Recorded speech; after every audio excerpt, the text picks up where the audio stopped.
Hello and welcome to another episode of The Zoo. This is the Christmas show and I'm Alf of Highland. Joining me today is Simon King and Erin Avery. Welcome, Simon. Welcome. How are you doing? Hi, Erin. How are you doing? I'm good. Thanks for having me, Alf. How's the weather in Dallas? It's beautiful. The sun came out. Great, because in Tahoe it's 3 degrees. So. Yeah, it's freezing down here in California. I'm in Boston today actually, and it's 50 degrees outside. It's slightly overheating, so it's amazingly strange. Anyway, we're going to talk about predictions for 2016 or observations of 2015. I'll start with you, Erin. What are the 2 major observations that you had for this year that is about to end? That's about to end. So I think that 2015, you could sum up one word in 2015, and that word is digital. It was everywhere. So I really think that when I look back on 2015, it's about the rise of digital, although it's been rising for a while, but I think it hit the summit in 2015. And then the kind of digital identity in the latter half of the year that organizations are starting to wrap their head around and realizing perhaps that they've already started to create their digital identity, whether it was intended or otherwise. And so that's created an interesting situation for everybody involved, let's face it, not just IT, but tech owners in general, which will, we get into the 2016 predictions. I think that the digital identity, the digital awakening, and just the overall year of digital in 2015 is really going to inform 2016. Okay. And that's something we hear in a lot of corners of our IT market. Anything that surprised you that you thought wouldn't really happen in 2015?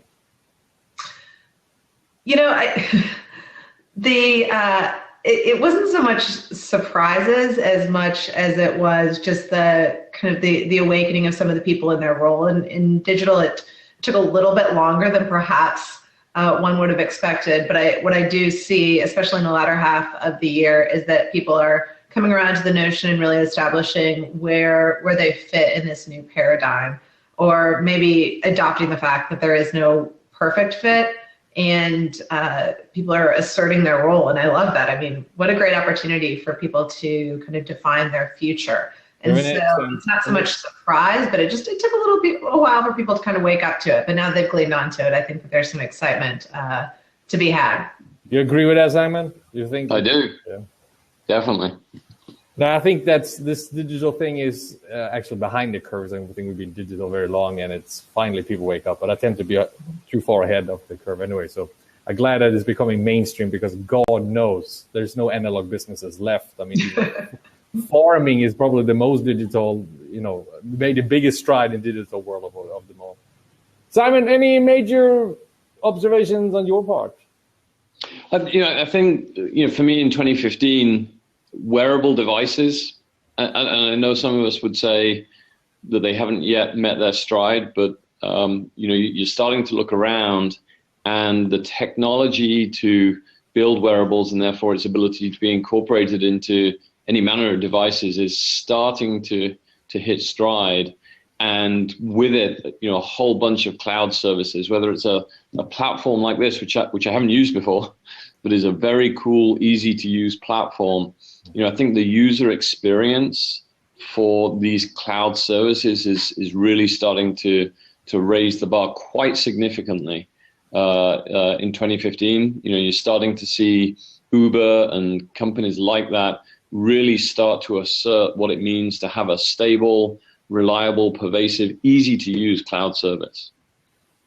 I think wearables is going to take off faster than we think. It started out something cool, but I think I'm getting one for Christmas. I hope my wife doesn't want it. But I think sooner rather than later, our employers and our insurance companies will know when we're going to have a heart attack before we do, which is good and bad. And, it will change the world for better or worse. And I have a lot of faith in wearables beyond just wristbands. It's going to be interesting to see. What else do you think has happened out there, Simon? Well, I think, basically, looking out and around, I think the nature of having all these cloud services out there is forcing a wake-up call in IT. IT that previously has just been serving, corporate users and giving them good enough service, they're now being held to a bar by all these consumer services that's forcing them to wake up.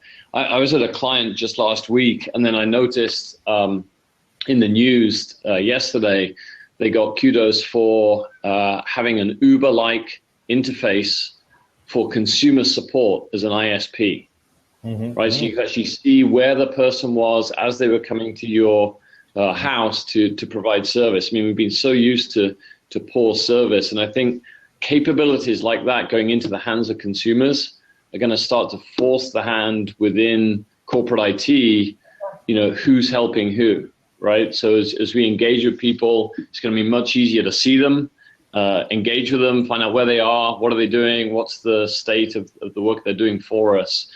And it'll force a lot higher degree of collaboration. Slack and tools like that are really starting to change the game around collaboration and communication. And I think, I honestly don't think we've seen the full impression of that yet. I think the platforms are there. I think the platforms are cool. I think teams of early adopters have started to make heavy use of them. But I think the full impact of the cultural change that must naturally follow could be, we may not recognize the companies of the future in a couple of years. Yeah, and I think, Simon, you just hit on kind of my second point around this digital identity and where people fit and this awakening, the cultural aspect. I submit to you that a lot of the technology is there and the technology is outpacing the culture. And I just came back from a large conference, an analyst conference, and the conversations around me, after sessions ended or in the hallway, sometimes were a little astonishing. Like, wait a second, haven't you tackled that yet? But what I realized was most of those conversations had to do with the people and the cultural aspects. And there seems to be this general awareness that, sure, the technology isn't going to fix this. And we've talked about this forever in IT, about technology doesn't fix people problems. Right. In fact, sometimes it just exacerbates it. But with the rise of all of these different types of technologies, these levels of awareness that the technology brings to us, the onus is really on leadership to help establish these cultures where people feel empowered and emboldened to use these new technologies to create different kinds of services, better levels of service, and not say, oh, that's not part of our process or that's not part of our culture or whatever. Okay, forget it. It's the digital awakening has occurred, and there's a huge opportunity for people to define themselves, in the face of the future, not so much in the face of the present or of the past. Yeah. I think you're right. I want my electrician to have one of those GPS on so I know where the hell he is. There you go. And aren't you about to renovate your house or renovating your house up in Dallas, Erin? Yeah, that's going to be an ongoing project. But I tell you what, if I knew where all of the contractors were, I would be, let's just say this project would go a lot faster. Yeah, either that or you go crazy of frustration because they don't give it up. I think that actually could be a competitive differentiator for a handyman. So we include the GPS service, and now we know where we are and we know when we're coming. And I would use them. I'll pay a little bit extra. I know them. Just to have that peace of mind. So there's a very interesting point there. So a 7-hour window isn't defined enough for you, Al? The cable people, right? Let's not get Who's cable anymore, Al? Come on. I do. Oh, you try to put up a direct TV thing in the snowstorms we have? Good luck with that. So moving forward to 2016 and staying with you, Erin, what's your biggest prediction? What do you think is going to happen? Hoverboard for everybody? No, because Amazon just killed it. And let's face it, everything good comes from Amazon these days. Well, you told me to come with 2, so I've got 2. Yeah. And like a child, I can't choose my favorite, but I do have 2, and I think that they are equal in their opportunity to affect IT pros for 2016, but also completely different. So the first one is really around capacity and aligning the capacity of technology resources with business services. And this is a discipline that's been around traditional IT shops for a long time. But we're seeing a huge resurgence in this topic. And most of y'all know that we make a pretty awesome capacity management solution, if I do say so myself. But regardless of that, the application of capacity management to some of these newer and emerging technologies, like big data and AWS and OpenStack, and really aligning those technology resources and not over provisioning and overspending and just getting, I liken it to Goldilocks and the Three Bears. You got too little, you got too much, and you got just right. And the opportunity when everything requires some level of capacity is making sure that your tank is fueled just to the right level, not overspending and not underspending, and applying that management technique or that notion to not only your traditional IT resources, like WAN links and things like that, and servers and things of that nature, but also applying the same discipline to some of these more modern technologies. That's going to be a huge opportunity, a huge win for the organizations that get that right, because let's face it, there's only so many dollars and cents to go around, and so being able to effectively understand and manage that capacity and let the data drive your decision-making process, and be able to say with a high degree of certainty that yes, we've got these resources provisioned correctly. Yeah. So I think that that's a huge near-term win for IT organizations, and then IT organizations to help the business who's adopted some of those new technologies. The second thing that I think is, if I take a step back, if 2015 was the year of the digital awakening, I think 2016 is going to be the year of the data-driven decision. And gone will be the days of the hunch, the gut feel, the ongoing multi-hour war room. And I really believe that there's a huge opportunity to leverage a single analytics platform that multiple different people, whether it's technology owners in the business or IT pros or leaders or business leaders, whoever it is, to basically swim in the same lake of data and pull that data and apply the machine learning techniques and apply advanced analytics techniques and historical and real-time analysis to make very fast, accurate decisions. So if 2015 was the degree of the digital kind of awakening, then 2016 is really going to be the year of the data-driven decision. Yeah, we need to switch from big data to actually real information, or as Simon likes to call it, small data, I think you refer to it. What are your predictions for 2016, Simon? Every company is going to be a software company. That's my big one.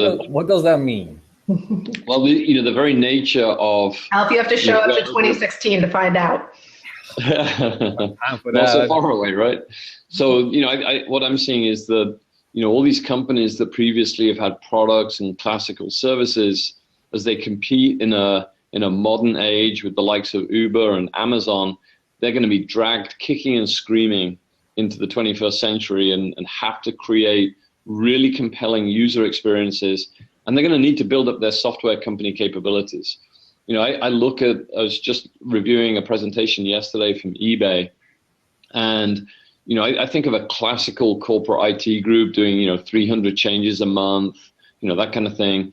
eBay was espousing that they're doing 1,000 builds a day, 1,000 deploys a day, 1,000 releases a year, and that must strike real fear into the hearts of a classical corporate IT person. A, that they could actually manage that pace.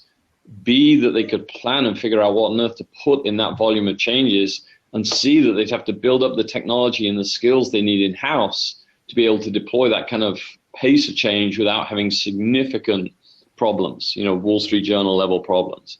And so I think that wearables and the drive for higher direct engagement with consumers is going to drive a real shift in terms of how companies think about the role of IT. No longer just the enabler for employees in terms of email and SharePoint and basic apps, but like a real drive to to becoming a software company. And that's going to mean a real war on skills and talent. Not every location is going to have as much talent and skills that they want. So that means they're going to have to retrain people. They're going to have to retain people, the good ones, because they're going to be trying to be poached by other companies. We've started to see some of that amongst Apple and Tesla and Google and Facebook. And, as that spreads, I think that will be quite a challenge for organizations to embrace, because it will require a culture change to have them say, yes, this is the company that you joined is the company you should stay at if they don't change and adapt the culture fast enough. Well, yeah, I think there's a lot of examples of that right now. I was in Vancouver recently. They don't have Uber there. But the cab companies have their apps. Now, their apps are not at all as good as Uber, but it's the beginning of something. And a few years ago, they were like, we building an app? Are you crazy? No. You call us and we come and pick you up. And then you look at Tesla, and they don't hire guys from Detroit.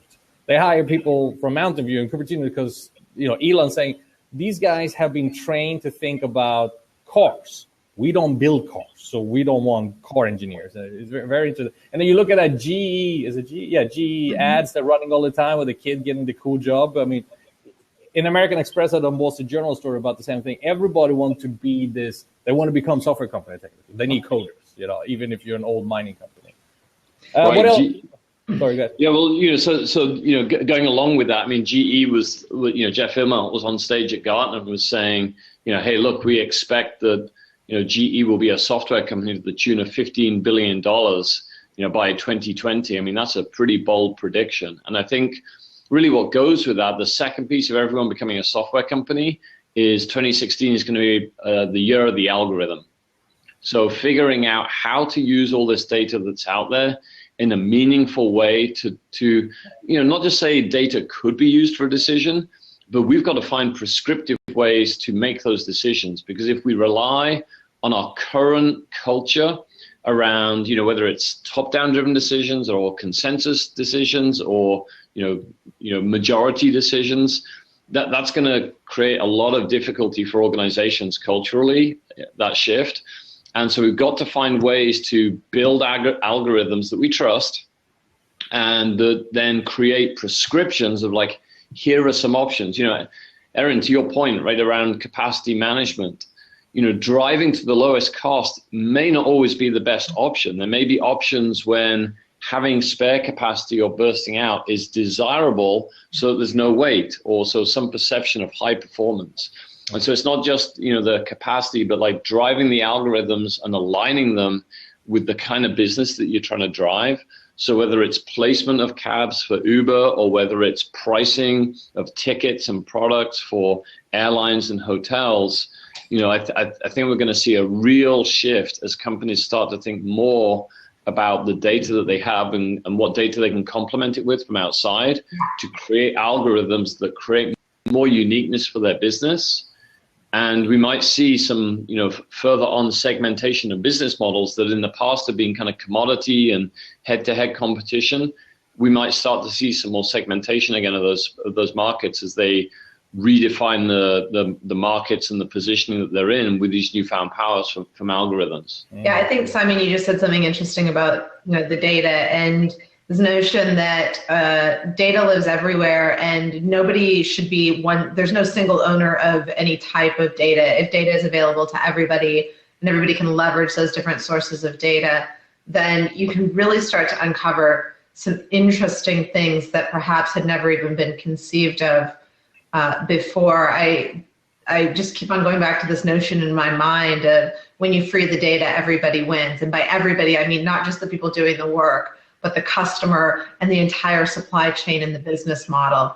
And so these multiple sources of data, and you keep on talking about being prescriptive, and we've been talking a lot internally amongst our team about being predictive and prescriptive, and there's an analyst firm that talks about getting away from describing what happened in a point in time, because let's face it, that ship sailed. It's about what does the future look like, defining that white space, and then just going after it and letting the data guide you. And if you take off some of those traditional notions that we've carried, and consider yourself, to your point, Simon, and consider yourself a software company instead of whatever traditional kind of company you are. There is a massive opportunity for people, for teams, and for cultures to really, really evolve in clever ways. I want an app that actually, I understand Amazon and those guys uses really clever algorithms to have elastic pricing. I want the opposite, so I can know when I need to go shop. right? Where's my toy? Because I think about this as a next wave of literacy. You know, when literacy spread in Europe, the society changed. If we can give data literacy, if you will, to the average person, whether that is Silicon Valley or in Zambia, I think the world can change for the better very quickly in a evolutionary jump rather than day-to-day improvements. So it's a very, very, very fascinating discussion. And I like that both of you sort of came to the same conclusion there on the prediction for the next year. That's very interesting how both working in different parts of the valley, you're still thinking in the same lines. So it's always cool to see. Great minds think alike, Simon. There you go. Before we leave, first of all, what happened to the Christmas decorations, Simon? Well, let's see. Let's relocate, and there we go. How about that? Merry Christmas. Yeah, Merry Christmas. What do you wish for Christmas as a gift? And nothing, no world peace. I'm talking about materialistic needs. Materialistic needs. Rose gold Apple Watch. I like it. And Erin? I haven't made my Christmas list because I'm still shopping for the toddler. Come on now. What would you really need? A skateboard? Oh. Nothing. Oh, happy coworkers, Alf. That's what I need. Happy coworkers. I can see Erin on the hoverboard. Yes. I don't know if I'm quite that coordinated. Oh. In a sign of the changing times, as my two kids get to early teenage status, I got a Christmas list from them, saying, here's some Lululemon leggings that I would like, and then here's the URL from Target that I'd like you to buy them from. Just click here, Dad. Yeah, they don't even say that. They just send me links. Yeah. Actually, what we do Santa's days may be numbered, I fear. They go in and they fill up carts, and then we pick what we want. So that's how they make the list. Here's the shopping cart. Yeah. This is my future, or a glimpse of my future. Oh yeah. That's the hint. Yes, this is predictive analytics for you. That's why I need that app to afford all of this. Well, thank you both very much for coming on the Christmas show. I really appreciate it. I'll see you all again next year, and we'll do more of these. For all of you out there. Thanks, Al. Merry Christmas. Merry Christmas, Erin. Merry Christmas, everybody. Bye-bye. Bye.